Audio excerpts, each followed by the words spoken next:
Recording is on. So welcome everyone to Eternity's public developers update. We are in the 33rd week of 2019 and we'll try to go through all the different products that are developed or getting maintained right now. I'm currently in Liechtenstein, Pivo is also in Liechtenstein sitting next to me. And I don't make a particular order. I will just start with the person which is here in the very left in my screen on top, which is Martin. So Martin, you're working on the contract development kit and also doing maintenance for some apps like the Playground IDE and other things. So please give us your update from your week and even more importantly also about the token migration for the non-transferable tokens after September 2nd.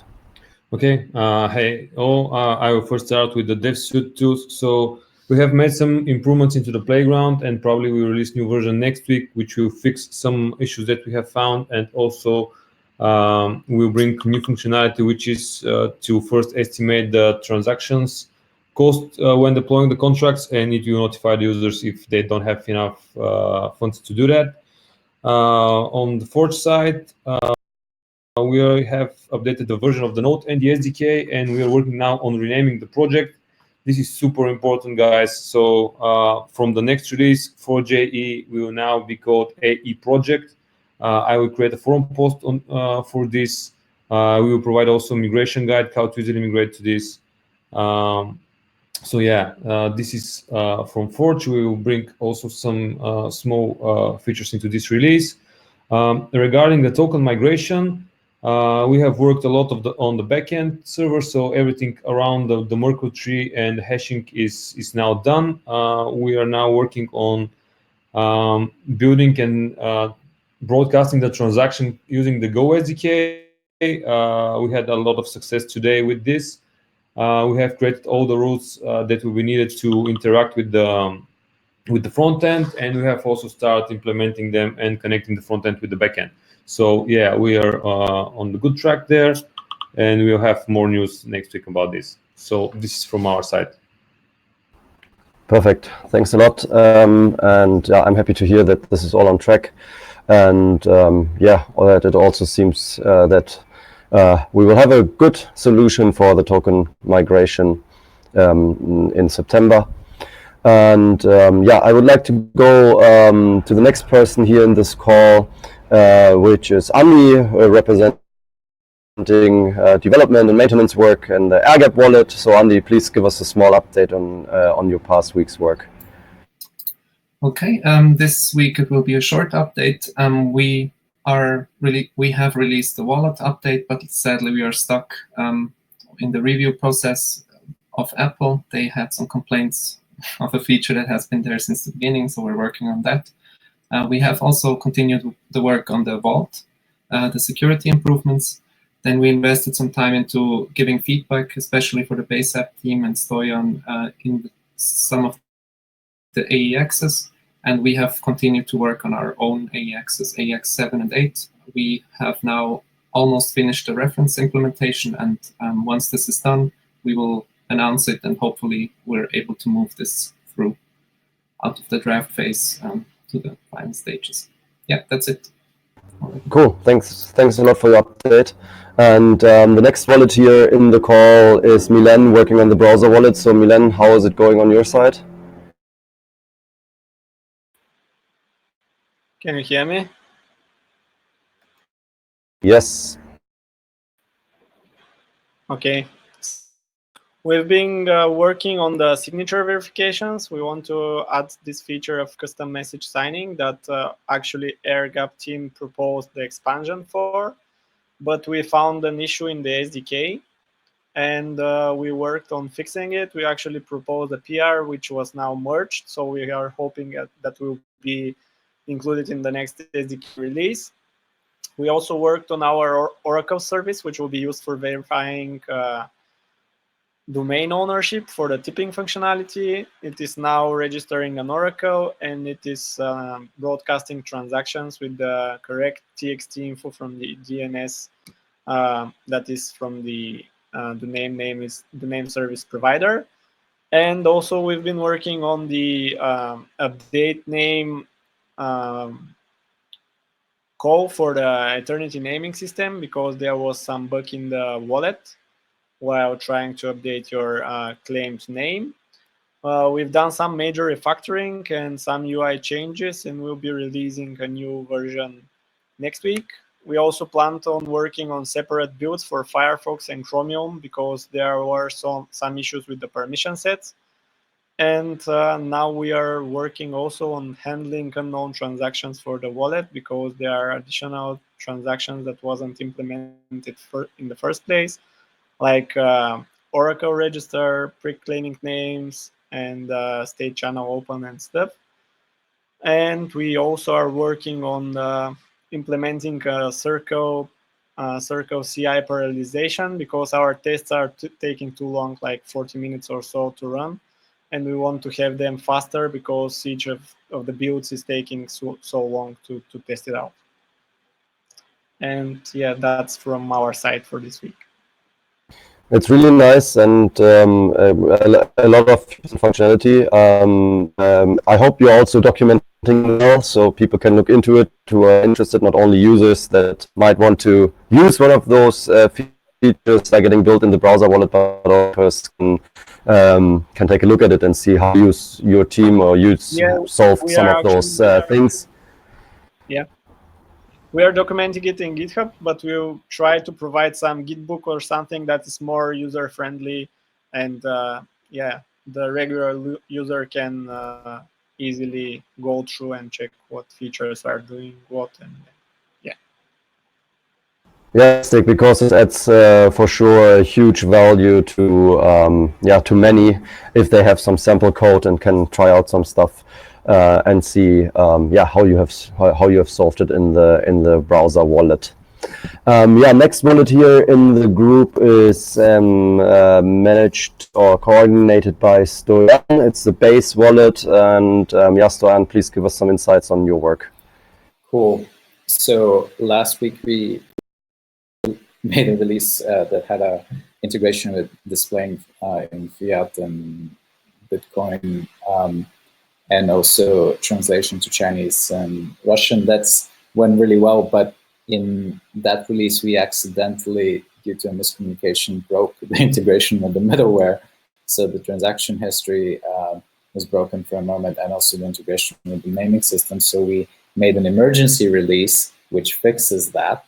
And that release already rolled out in the web version, and it's about to be rolled out in Android and in iOS.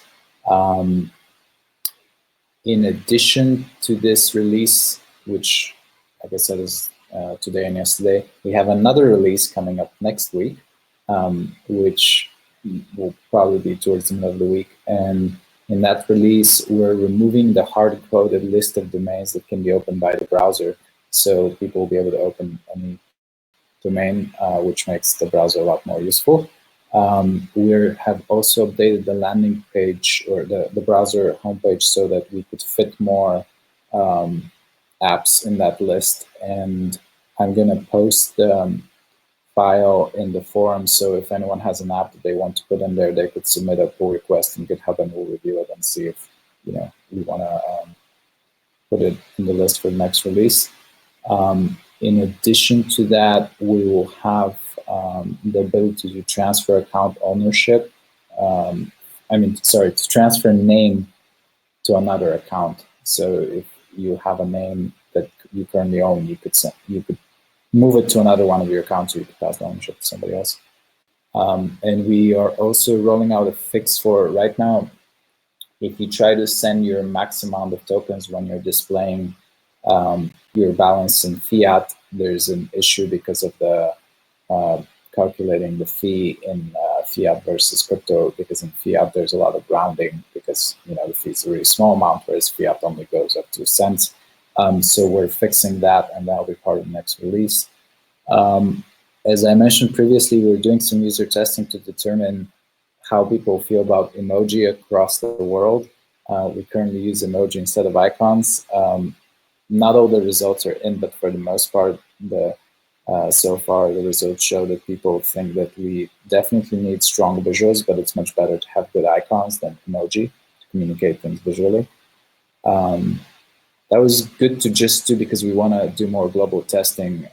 This is kind of an exercise because we want to get input from our communities in all the continents that we're in, because we don't want to be biased towards one community. So besides knowing about the emoji, now we have a system for testing globally. I also had a conversation with Mark from the Chinese, who helps with the Chinese community, to better understand, because we have the most users in China, and we wanted to understand what the limitations are there with the VPNs and whatnot. And the long story short is that we're not in the iOS App Store because they don't allow crypto there, but if in the Chinese App Store. But if you switch to Hong Kong, you could download the base app. For Androids, it's different. To download the base app, you just need a VPN, and you can download from Android. You could also go directly to GitHub and download the APK, install on your phone. You don't need a VPN for that. And you could also open the web version without a VPN. So I spoke with Mark what would be helpful to have a better connection with the community. I think the best thing for right now is to write a guide for how to engage with the wallet and translate it, write in English and translate it Chinese, so people in the Chinese community can kind of see what phone they have and what their options are for downloading and installing the app. And in terms of the expansions, we got feedback from Andreas from AirGap on the metadata expansion, which is really useful feedback. It's kind of the highest quality feedback we've gotten so far. So I'm going to schedule the next wallet's phone call for Tuesday, and if Andreas and Milan can attend, we can finally wrap up our conversation about the metadata draft, and Dennis and I could actually specify the fields. So I'm excited about that. And then, as Andreas mentioned, we're able to make progress on AX2 feedback between the base app and AirGap and also the browser extension wallet. So that's finally getting closer to being finalized. And that's it.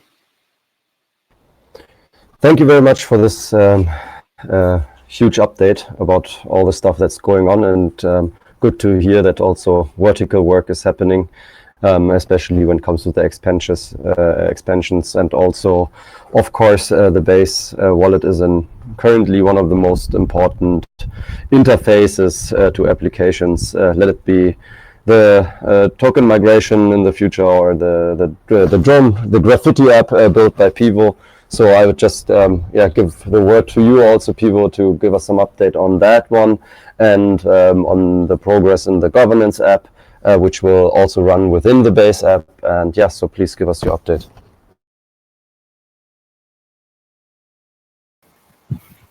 So this week we were investigating some issues we had with the base app and SDK, gave feedback to the respective teams, and figured out some problems there. Additionally, we started building the designs that we got from the designer into the app, and started deployment of a demo version of the governance app, so that we can get feedback from the community on what they like, what they don't like. All the requests in the governance app will work within like 1 second maximum to provide great user feedback or usability. For the drone graffiti app, we didn't do a lot. We tried to figure out some naming change for the denomination of time, as we don't really have a time denomination anymore, with just having it as a digital only version without drones. So we will think of something there, and that's basically it from my side. Cool, thanks a lot, people. Do you also, I don't know if we have the Elixir team represented here in the call. Do you have any updates from their side? Yes, so the Elixir team, some of the team members are on holiday right now, so there hasn't been a lot of progress. It's also why we don't have an update here right now. They continued work on the contract listener utility to decode contract events and listen for specific contract events or for specific contracts and their events. This work continued. There was a few PRs, and also we changed the naming of the modules in the SDK itself to make it more semantic for SDK users, that they know this function belongs to the SDK and not to their program eventually. They shouldn't waste too much time on that, actually, because we cannot do it on efficiently yet now. But we'll have to tell them because they will produce else useless code and just lose time. What can't we do efficiently? There's no efficient way of fetching events in the node right now. So it has to be like it has to come more from the node client itself. But we can talk about this. So the SDK Elixir actually makes a connection directly to the Eternity network and listens to all the things that are happening in gossip, and so it can directly report the things without relying on the node for it, and also can do some indexing. Got it. It's gossiping them. So it's a very powerful tool.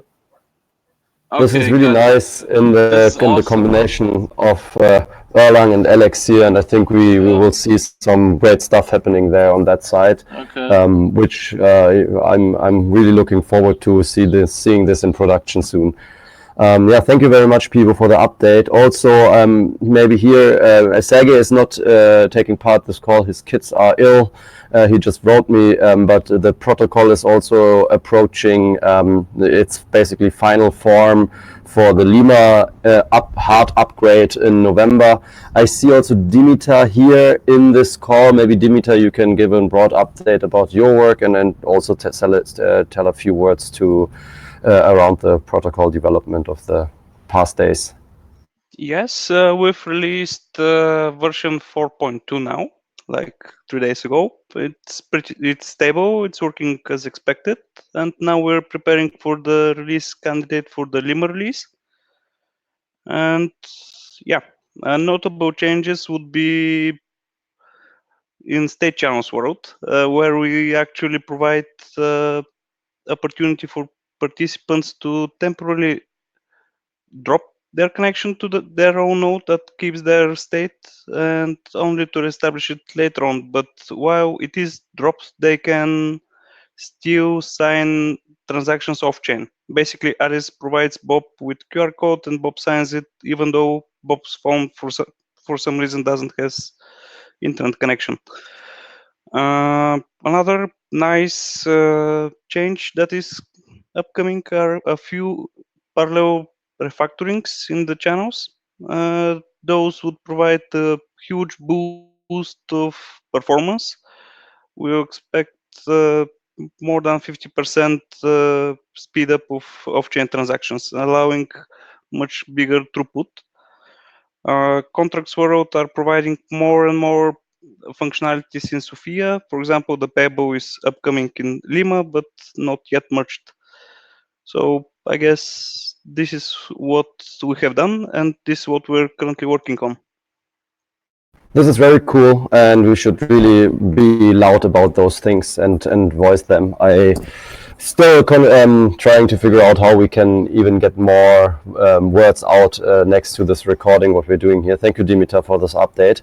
And yeah, I also always hope if you catch something here in this call, tell it your friends, right? We are the best multiplicators for these improvements in technology. And Hanan, I see you here in the call. You are working intensively right now with state channels, and you have to rely on the SDKs. You have to rely that the wallet is working. There are updates in the protocol, so it's not an easy life as an application developer right now, and then also being like in this innovative field of state channels. So please give us your update. Hi guys, we were working very hard on the payment application with all the components you were mentioning. So far, we reached a point where we have a workable online application flow, which we simplified a bit for the customer and sellers. And also we were doing stress tests. So we were testing with some scripts we craft a bit of how many sellers and customers could operate without breaking down our payment hub or the node. And we are now in the middle of that stage. We did some tests yesterday, and now today we will continue to bomb the protocol and our payment hub to see what limitations we have, if we need to ask the SDK and Node guys to see some logs, some problems, and so on. So we expect to offer today a version on GitLab for the developers to test we can talk about alpha version of the application of both the customer, the seller, and the payment hub. And we expect to offer this testing version with a simplified onboarding method for easy testing. So for we all to test it, we don't need to scan a QR code and do all that thing. So that's on our side. We expect today to offer that that version on GitLab, and in the probably we expect also to give some roadmap for the next 2 weeks. That probably includes the offline flow and the clearing and the process of clearing, which is the process of the customer getting the funds from the payment hub. So that's the update. We are on the right track, and we hope to continue working as far as. Great, thank you very much for this update, and I'm really looking forward to play around with the alpha version. And I think everybody here is happy to see integrations happening with the protocol and with Eternity and the SDKs and everything. And also Peter is currently working on an integration for the General Bytes ATMs. And Peter, you have also had some experience with community members, a community member who wrote the Java SDK. I think he's not in the call, I'm not sure. So maybe you can just, yeah. Ah, perfect. You're even here. This is very nice. So, yeah, both of you, maybe Peter first, give an update about your work, and then Marco can follow. Of course. On our side, we had some progress this week. We finally managed to cope with the dependency hell we were in with the assistance of community member. I think it's called Marco. He's supporting the Java SDK and assists us a lot to cope with these dependency problems. Now we implemented the basic functionality of iWallet interface. Now if users input name weak words and password, we will initialize wallet. Also, we are able to retrieve balance of the wallet. Now we are focused on implementing, generating, signing, and broadcasting transactions with the Java SDK, and also retrieving exchange rate from external API. I'm talking about exchanging aeternity to fiat. We're expecting to be ready with that by the end of next week and have a release candidate. Hopefully after that, we could proceed with testing with General Bytes and their software, so we can see if there are some bugs or tweaks we'd have to make. And I really expect that we'll be ready by the end of August, so we can have a ready product for the conference in September. Great, very good to hear. Thank you very much for all the efforts here, Peter, and also coordinating with the community members. And Marco, have I heard right? Are you here in this call? I think you're not, are you? 1, 2, 3, test. No, I think he's not here. But yeah, so it was really good to see this teamwork, and yeah, thank you for this, and good job. Please continue. So next one here in the row, which hasn't talked, I'm checking if someone could represent the development of the JavaScript and Python SDK and also the middleware API server. Are you here, Andrea? Yes, I'm here. Perfect. Can you hear me? Perfect. Yes, we can hear you. Please give us your update. Okay, so what do we have? We have now that the Python SDK has been released with the GA generalized account support.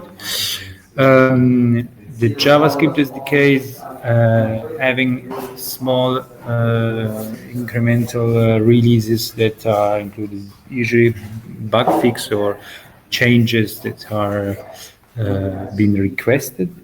And I think there should be another release next week on Tuesday that is going to incorporate also GAs for JavaScript SDK. And at this point, all of the SDKs they support GA. And for all of them, I mean, also the Elixir one, of course, but I mean, like Python, JavaScript, and Go. Beside that, then we are gonna start working to work on on a release that is gonna be compatible with Lima, and as usually we are gonna have our release before or just after the Lima release, that is going to be compatible both with the 4 series and with the Fortuna series and with Lima series. And after the Lima release, we are going to have a new release of the SDK that will drop support for the previous version. For the middleware, we have also had a few releases this week. In general, what we have now, it's we have found a problem with the fork detection that has been fixed, and we have been working on performance improvement. So now we should be more responsive to interact with the middleware. Also, we had fixed the interface to use the WebSocket on Docker, and I think this is everything. And of course, we are going to start working on supporting Lima for when it's going to be out. And that's everything from my side. Perfect. Thanks a lot. And I have also seen John and Tino working on the EC Verify, maybe for the token migration. And maybe Nikita, you are also there a little bit in the picture, and you have also joined many of the different calls this week. So Nikita, please also give us the update about your work this week.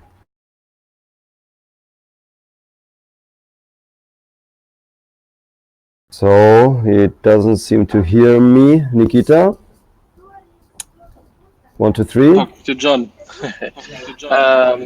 Yes, the week started with a couple of issues with currently running token migration, but we fixed them. Then I produced a script which churns out all sorts of data that might be useful for testing and verifying the correctness of our EC Verify implementation, just to be 100% sure that it is working with the data as it's supposed to, so that the results are all valid.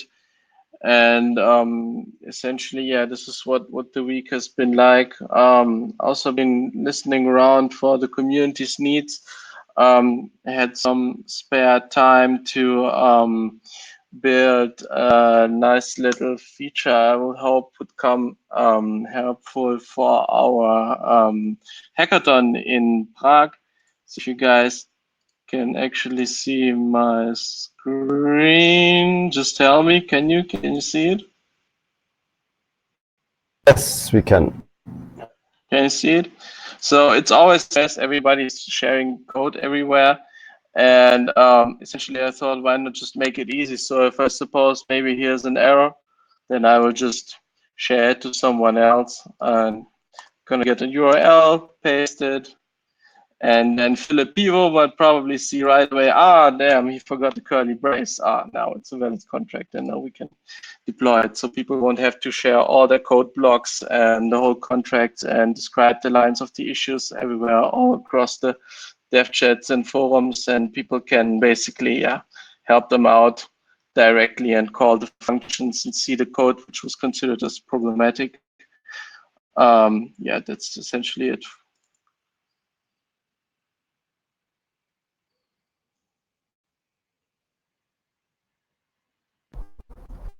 Looks very helpful. I would also like to try this. Please again, link. And overall, I mean, I think you can all see how many things are actually going on. I mean, the protocol is in development. There are many features in many different teams. The different tokenizations. We have the conference channel, payment app, and so on and so on. I could continue this list, reading this list, and this would take 5 minutes.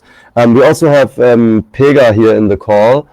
And she is also currently planning to maybe put some more visibility to all the different products in development or developing or in maintenance. So maybe Pega, you can just give a few words to your current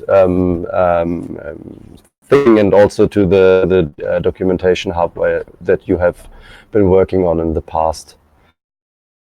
Yeah, I'm currently thinking of also how list everything, our whole ecosystem, that we have a nice overview, but also like getting a step further into decentralization, that we go into the direction of that every tool and every project has its own library, like a Git book, like Forge AI did already. So that every project has its own responsibility to keep the documentation up to date, and not it's like now with the documentation hub, which is everything merged into one like tool, MQ Docs. So yeah, I'm discussing this right now with some developer, and I'm also about to write a dedicated forum post about this discussion, which I'm going to publish, and I will invite you to take part of this discussion and to hear your opinion. Yeah, so that's what I was working the past few days. Perfect. Thank you very much. And yeah, you mentioned a very important thing, which are also the written updates. I mean, this video is good, and I know it's sometimes tiring and takes time away from you that you would actually prefer spending in writing code.